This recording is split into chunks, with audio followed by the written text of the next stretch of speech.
ಭಾರತೀಯ ರಾಜಕೀಯ ಇತಿಹಾಸದಲ್ಲಿ ಪಂಚರಾಜ್ಯಗಳ ಚುನಾವಣೆ ಹೊಸ ಅಲೆಯನ್ನ ಸೃಷ್ಟಿ ಮಾಡಿದ್ದು, ಹೊಸ ಬದಲಾವಣೆ ಮಾಡ್ತಾ ಇದೆ. ವೆಸ್ಟ್ ಬೆಂಗಾಲ್ ಅಲ್ಲಿ ಪ್ರಥಮ ಬಾರಿಗೆ ಬಿಜೆಪಿ ಬರ್ತಾ ಇದ್ರೆ, ತಮಿಳುನಾಡಿನ ಇತಿಹಾಸದಲ್ಲೇ ಹೊಸ ಪಕ್ಷ ಒಂದು ಆಡಳಿತ ಚುಕ್ಕಾಣಿ ನೀಡಲಿಕ್ಕೆ ಸಜ್ಜಾಗ್ತಾ ಇದೆ. ಈ ಕುರಿತು ಮಾತಾಡಲಿಕ್ಕೆ, ಹೆಚ್ಚಿನ ಮಾಹಿತಿ ನೀಡಲಿಕ್ಕೆ, ಇವತ್ತಿನ ಎಲೆಕ್ಷನ್ ಅಪ್ಡೇಟ್ಸ್ ನೀಡಲಿಕ್ಕೆ ನಮ್ಮ ಜೊತೆ ಹಿರಿಯ ವರದಿಗಾರರಂತ ಜನಾರ್ದನ್ ಸರ್ ಇದ್ದಾರೆ. ಸರ್, ಇವಾಗ ಫಲಿತಾಂಶ ನೋಡ್ತಾ ಇದ್ರೆ ಸಾಕಷ್ಟು ಕುತೂಹಲನ ಕೆಡಿಸ್ತಾ ಇದೆ. ರಾಜಕೀಯ ಬದಲಾವಣೆಯಲ್ಲಿ ತುಂಬಾ ದೊಡ್ಡ ಮಟ್ಟದಲ್ಲಿ ದೇಶದ ರಾಜಕೀಯದಲ್ಲೂ ಸಹ ಇದು ಬದಲಾವಣೆ ತರಲಿಕ್ಕೆ ಮುಂಚೂಣಿ ಅಂತಾನೆ ಹೇಳ್ಬೋದು ಈ ಫಲಿತಾಂಶ. ಈ ಫಲಿತಾಂಶದ ಬಗ್ಗೆ ಏನ್ ಹೇಳ್ತೀರಾ ಸರ್? ಸುನೀಲ್, ನೀವು ಹೇಳಿದ್ದು ನಿಜ. ಈ ಪಂಚರಾಜ್ಯಗಳ ಚುನಾವಣಾ ಫಲಿತಾಂಶ ಮುಂದಿನ ದೇಶದ ಸಾರ್ವತ್ರಿಕ ಚುನಾವಣೆಯ ದೊಡ್ಡ ದಿಕ್ಸೂಚಿ ಅಂತಲೇ ಹೇಳ್ಬೋದು. ಇದು ಒಂದು ಹೊಸ ಇತಿಹಾಸವನ್ನು ಸೃಷ್ಟಿಸಿದೆ. ವೆಸ್ಟ್ ಬೆಂಗಾಲಲ್ಲಿ ದೀದಿ ಕೋಟೆ ಅಂದರೆ ಮಮತಾ ಕೋಟೆ ಛಿದ್ರ ಆಗಿದೆ. ಇಲ್ಲಿ ತಮಿಳುನಾಡಲ್ಲಿ DMK ಕೋಟೆ ಛಿದ್ರ ಆಗಿದೆ. ಇದು ಕೇರಳದಲ್ಲಿ LDF ಕೋಟೆ ಛಿದ್ರ ಆಗಿದೆ. ಅಸ್ಸಾಮಲ್ಲಿ ಮತ್ತೆ ಹ್ಯಾಟ್ರಿಕ್ ವಿಜಯ ಸಾಧಿಸಿದೆ BJP. ಮತ್ತು ಪುದುಚೇರಿಯಲ್ಲಿ NDA ಅಧಿಕಾರಕ್ಕೆ ಬರ್ತಾ ಇದೆ. ಮತ್ತು ಇನ್ನೊಂದು ನಿಮಗೆ ತಮಿಳುನಾಡಲ್ಲಿ ಒಂದು ಹೊಸ ಕ್ರಾಂತಿನೇ ಸೃಷ್ಟಿಯಾಗಿದೆ. MGR ಮತ್ತು ಜಯಲಲಿತಾ ನಂತರ ಈ ಚಿತ್ರನಟರು ಅಧಿಕಾರಕ್ಕೆ ಬರ್ತಾ ಇರೋದು ವಿಜಯನ್ನು. ಬಹುತೇಕ ಅವರು ಸರಳ ಬಹುಮತ ಪಡೆದು ಅಧಿಕಾರಕ್ಕೆ ಬರುವ ಸಾಧ್ಯತೆ ಬಹುತೇಕ ಹೆಚ್ಚಾಗಿದೆ. ಈಗ ಆಲ್ರೆಡಿ ತಮಿಳುನಾಡಲ್ಲಿ ಸಂಭ್ರಮಾಚರಣೆ ಶುರುವಾಗಿದೆ. ಅದೇ ರೀತಿ ನೋಡಿ, ಈ 3 ಬಾರಿ ಅಧಿಕಾರ ಮಾಡಿದಂಥ ಮಮತಾ ಬ್ಯಾನರ್ಜಿ ಏನಿದ್ರು ಇಲ್ಲಿ ವೆಸ್ಟ್ ಬೆಂಗಾಲಲ್ಲಿ, ಇವತ್ತು ಅವರು ಕೋಟೆ ಛಿದ್ರ ಆಗಿ ಅಲ್ಲಿ BJP ಭಾರೀ ಬಹುಮತದಿಂದ ಅಧಿಕಾರ ಹಿಡಿತಾ ಇದೆ. ಅದೇ ರೀತಿ ಅಸ್ಸಾಮಲ್ಲಿ ಆಡಳಿತ ವಿರೋಧಿ ಕೆಲಸ ಮಾಡಿಲ್ಲ.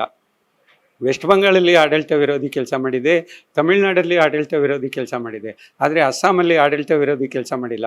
ಆಡಳಿತ ಪಕ್ಷಕ್ಕೆ ಜನ ಮನ್ನಣೆ ನೀಡಿದ್ದಾರೆ. ಮತ್ತು ಇಲ್ಲಿ ನೀವು ಕೇರಳಕ್ಕೆ ಬಂದರೆ ಆಡಳಿತ ವಿರೋಧಿ ಕೆಲಸ ಮಾಡಿದೆ. ಅಲ್ಲಿ LDFಗೆ ಮನ್ನಣೆ ನೀಡಿಲ್ಲ, ಜನ UDFಗೆ ಮನ್ನಣೆ ನೀಡಿದ್ದಾರೆ. ಇದೊಂದು ರೀತಿ ಡಿಫ್ರೆಂಟ್ ಒಪಿನಿಯನನ್ನು ಕೊಟ್ಟಿದ್ದಾರೆ ಜನ. ನೋಡಬೇಕು ಏನಾಗ್ತದೆ, ಯಾರು ಅಧಿಕಾರಕ್ಕೆ ಅಂದರೆ ಯಾರು ಅಧಿಕಾರದ ಚುಕ್ಕಾಣಿ ಹಿಡಿತಾರೆ, ಯಾರು ಮುಖ್ಯಮಂತ್ರಿ ಆಗ್ತಾರೆ. ಈ ಪಂಚರಾಜ್ಯಗಳ ಚುನಾವಣಾ ಫಲಿತಾಂಶ ಮುಂದಿನ ದೇಶದ ಸಾರ್ವತ್ರಿಕ ಚುನಾವಣೆಯ ದೊಡ್ಡ ದಿಕ್ಸೂಚಿ ಅಂತಲೇ ಹೇಳ್ಬೋದು. ಇದು ಒಂದು ಹೊಸ ಇತಿಹಾಸವನ್ನು ಸೃಷ್ಟಿಸಿದೆ. ವೆಸ್ಟ್ ಬೆಂಗಾಲಲ್ಲಿ ದೀದಿ ಕೋಟೆ ಅಂದರೆ ಮಮತಾ ಕೋಟೆ ಛಿದ್ರ ಆಗಿದೆ. ಇಲ್ಲಿ ತಮಿಳುನಾಡಲ್ಲಿ DMK ಕೋಟೆ ಛಿದ್ರ ಆಗಿದೆ. ಇದು ಕೇರಳದಲ್ಲಿ LDF ಕೋಟೆ ಛಿದ್ರ ಆಗಿದೆ.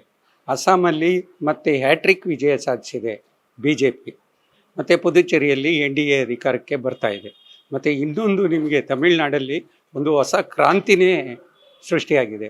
MGR ಮತ್ತು ಜಯಲಲಿತಾ ನಂತರ ಈ ಚಿತ್ರನಟರು ಅಧಿಕಾರಕ್ಕೆ ಬರ್ತಾ ಇರೋದು ವಿಜಯನ್ನು.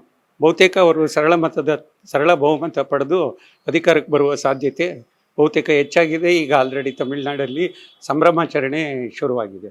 ಅದೇ ರೀತಿ ನೋಡಿ, ಈ 3 ಬಾರಿ ಅಧಿಕಾರ ಮಾಡಿದಂಥ ಮಮತಾ ಬ್ಯಾನರ್ಜಿ ಏನಿದ್ರು ಇಲ್ಲಿ ವೆಸ್ಟ್ ಬೆಂಗಾಲಲ್ಲಿ, ಇವತ್ತು ಅವರು ಕೋಟೆ ಛಿದ್ರ ಆಗಿ ಅಲ್ಲಿ BJP ಭಾರೀ ಬಹುಮತದಿಂದ ಅಧಿಕಾರ ಹಿಡಿತಾ ಇದೆ. ಅದೇ ರೀತಿ ಅಸ್ಸಾಮಲ್ಲಿ ಆಡಳಿತ ವಿರೋಧಿ ಕೆಲಸ ಮಾಡಿಲ್ಲ. ವೆಸ್ಟ್ ಬೆಂಗಾಲಲ್ಲಿ ಆಡಳಿತ ವಿರೋಧಿ ಕೆಲಸ ಮಾಡಿದೆ, ತಮಿಳುನಾಡಲ್ಲಿ ಆಡಳಿತ ವಿರೋಧಿ ಕೆಲಸ ಮಾಡಿದೆ. ಆದರೆ ಅಸ್ಸಾಮಲ್ಲಿ ಆಡಳಿತ ವಿರೋಧಿ ಕೆಲಸ ಮಾಡಿಲ್ಲ. ಆಡಳಿತ ಪಕ್ಷಕ್ಕೆ ಜನ ಮನ್ನಣೆ ನೀಡಿದ್ದಾರೆ. ಮತ್ತು ಇಲ್ಲಿ ನೀವು ಕೇರಳಕ್ಕೆ ಬಂದರೆ ಆಡಳಿತ ವಿರೋಧಿ ಕೆಲಸ ಮಾಡಿದೆ. ಅಲ್ಲಿ LDFಗೆ ಮನ್ನಣೆ ನೀಡಿಲ್ಲ, ಜನ UDFಗೆ ಮನ್ನಣೆ ನೀಡಿದ್ದಾರೆ. ಇದೊಂದು ರೀತಿ ಡಿಫ್ರೆಂಟ್ ಒಪಿನಿಯನನ್ನು ಕೊಟ್ಟಿದ್ದಾರೆ ಜನ. ನೋಡಬೇಕು ಏನಾಗ್ತದೆ, ಯಾರು ಅಧಿಕಾರಕ್ಕೆ ಅಂದರೆ ಯಾರು ಅಧಿಕಾರದ ಚುಕ್ಕಾಣಿ ಹಿಡಿತಾರೆ, ಯಾರು ಮುಖ್ಯಮಂತ್ರಿ ಆಗ್ತಾರೆ ಅನ್ನೋದನ್ನು ಕಾದು ನೋಡಬೇಕಾಗ್ತದೆ. ಪ್ರಧಾನಿ ಮೋದಿಗೆ ವಿರೋಧಿಯಾದಂತಹ ಪ್ರಮುಖ ಪಕ್ಷಗಳಂತ ಹೇಳಿದ್ರೆ ಅದು TMC ಮತ್ತೆ DMK ಪಾರ್ಟಿಗಳಾಗಿದ್ರು. ಆದ್ರೆ ಅವರೇ ಈ ಸಲ ಅಧಿಕಾರ ಕಳ್ಕೊಳ್ತಾ ಇರೋದ್ರಿಂದ ಮುಂದಿನ ಭಾರತದ ರಾಜಕೀಯದಲ್ಲಿ ಯಾವ ರೀತಿ ಬದಲಾವಣೆ ಆಗುತ್ತೆ, TVK ಪಕ್ಷ BJP ಯೊಂದಿಗೆ ಸೇರುತ್ತಾ ಮುಂತಾದ ಮಾಹಿತಿಗಳನ್ನ ಕೊಡ್ತಾ ಹೋಗ್ತೀವಿ. ನೋಡ್ತಾ ಇರಿ ಈ ಸಂಜೆ ನ್ಯೂಸ್. ಇದು ಸಮಸ್ತ ಕನ್ನಡಿಗರ ಧ್ವನಿ.